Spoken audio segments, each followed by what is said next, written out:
To enable or disable appliance beeping sound notifications icon widgets in Samsung Galaxy S21, S21 Plus or S21 Ultra, open settings, swipe up home screen to access the app screen, and then select settings.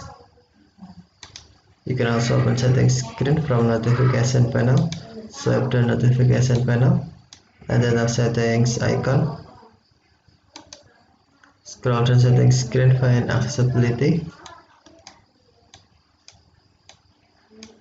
and then tap accessibility. Select hearing enhancements, and then tap sound notifications. Select settings, tap sound notification are active if you turn on sound notification, and if turn off, tap sound notification are paused. And then turn on live transcript and sound notifications. If off, tap sound notification switch until perlu to turn on, and then scroll down,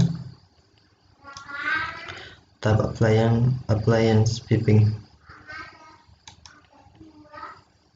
and then to enable app icon badges appliance beeping sound notification, tap app icon badges switch until blue, or to disable, tap switch until white. Tap switch until blue to enable, or tap switch until black or until white to disable. Okay, thank you for watching. Have a nice day.